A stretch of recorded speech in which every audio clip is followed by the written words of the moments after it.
Sir এটা কথা কবার চাসনু আজকে কি আমাক 12:30টার দিক ছুটি দিবেন? কে কি করব? বাড়ির যায় ভাত খামো, আমাক অনেক খিদে লাগছে স্যার। ভাত খাবো মানে কে সকালে খাই আসিস নি? না স্যার, সকালে খাইয়ে আসিনি। কৃষক তুই সকালে খাই আসিস নি সেটা না কত শুনি। আসলে স্যার তরকারি আসলো না তো, আর লবণ দিয়ে ভাত খেতে ভালো লাগে না। ও আচ্ছা, তা রাত্রে কি খাসু বাবা? গরম ভাতের পানি আর লবণ দিয়ে ডাল মনে করে খাসি স্যার। গরম ভাতত পানি দিয়ে ডাল মনে করে খাসে? হাই হাই রে, এটা কি কথা শুনলো আমি। তা বাবা এর থেকে যায় তাহলে কি দেখাবো? মা সকালে কষে এর থেকে যাওয়ার পর কচু রান্ধে দিবি, কচু ঘাটি দিয়ে মজা করে ভাত খামু স্যার।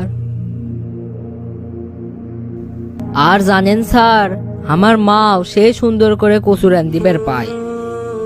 ও আচ্ছা তাই নাকি? আচ্ছা ঠিক আছে, তুই তাহলে চলে যা, আর একদিন তোর করে বাড়ির যে তোর মায়ের হাতের কচু রান্না খেয়ে আসমো। তুই কি তাহলে হামাক তোর বাড়িতে নিয়ে যাবো না? স্যার আপনি সত্যি যাবেন? তাহলে নিয়ে যাবো না কে? হ্যাঁ যাবো হেনে একদিন। এখন তাহলে বাড়ির যা, যায় পেট ভরে ভাত খা। আচ্ছা স্যার ঠিক আছে, তাহলে আমি গেনু।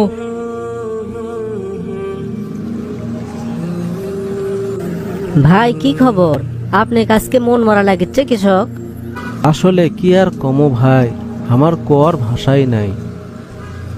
তরকারির জন্যে ভাত খাবার পারে না, অথচ হামাকেরে এই সমাজত কত মানুষ আছে যার কেরে খাবারের মেনুত কত আইটেম থাকে যা তারা খায় শেষ করবে পারে না। অবশিষ্ট খাবার চলে যায় ডাস্টবিনে। অনেক বাবা মাও আছে যার কেরে ছোলক ইংলিশ মিডিয়ামত পড়ায়, স্কুলে যাতায়াত করে গাড়িত করে, ছেলের কত আবদার, সব আবদার পূরণ করতেই তারা ব্যস্ত, অথচ রাস্তার পাশে থাকা মানুষগুলোর দিকে তারা ফিরেও তাকায় না। তাকাবেই বা কৃষক, তাকালি যে তার কেরে ঘাড়ত এসে পড়বি। আপনি ঠিকই কছেন ভাই, এখনকার মানুষ এই রকমই। আমরা তো নিজে লিয়েই ব্যস্ত, 1000 টাকা দামের বডি স্প্রে কিনে গাঁত মেখে বেড়াই। ঈদ আসলেই ব্যস্ত হয়ে পড়ি শপিং নামক টাকা উড়ানের খেলায়। কেউ পাকিজা, কেউ কিরণমালা, কেউ শিলা কি জাওয়ানি উদ্ভট সব পোশাক কিনা নিয়ে ব্যস্ত হয়ে পড়ি। কি আর কমো ভাই, যুগের সাথে তাল মিলাবার যে মানুষ এগলে করে। তাই বলে কি ইনকে হবি ভাই? কত মানুষ না খেয়ে আছে, আর যার কেরানা টাকা পয়সা আছে তারা উড়ন নিয়ে ব্যস্ত। শপিং মলত হাজার হাজার টাকা খরচ করলো, কোনো প্রকারে দ্বিধাবোধ করলো না। যখনই কোনো গরিব লোক আসে করলো, স্যার 2 টাকা দেন, সকাল থেকে কিচ্ছু খাইনি, তার কেড়ে মুখস্থ বিদ্যে, ভাঙতি নাই, এখন হবি না, পরে আসো। আবার দেখেন যার কেড়ে গার্লফ্রেন্ড আছে, তারা গার্লফ্রেন্ডক নিয়ে চাইনিজ খাবার যায়, কত টাকা যে সেটি খরচ করে তার হিসেবই রাখে না।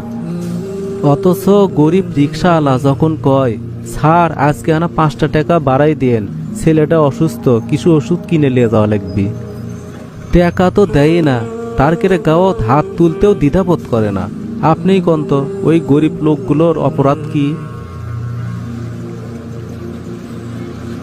অপরাধ একটাই, সৃষ্টিকর্তা তার কেড়ে গরিবের ঘরত জন্ম দিছে, আর আপনি সোনার চামচ মুখত দিয়ে কোনো ধনী বাবার ঘরত জন্ম দিছে। সুপ্রিয় দর্শক মণ্ডলী, আসসালামু আলাইকুম রহমতুল্লাহ। আশা করি সবাই ভালো আছেন। আসুন আমাদের যাদের সামর্থ্য আছে আমরা গরিব দুঃখী মানুষের পাশে দাঁড়াই, আমাদের টাকা থেকে কিছু অংশ দিয়ে ওদের জন্য কিছু করি। আল্লাহ তাআলা আমাদের সবাইকে তৌফিক দিন, আমিন। এই ভিডিও দেখে আপনার যদি মনে হয় এই ভিডিও অন্য কেউ দেখলে তার মনের পরিবর্তন আসতে পারে, তাহলে দয়া করে ভিডিওটি শেয়ার করবেন। আপনার একটি মূল্যবান শেয়ার আমাদের ভিডিও বানানোর অনুপ্রেরণা বাড়িয়ে দেয়। শেষ পর্যন্ত দেখার জন্য অন্তরের অন্তঃস্থল থেকে ধন্যবাদ।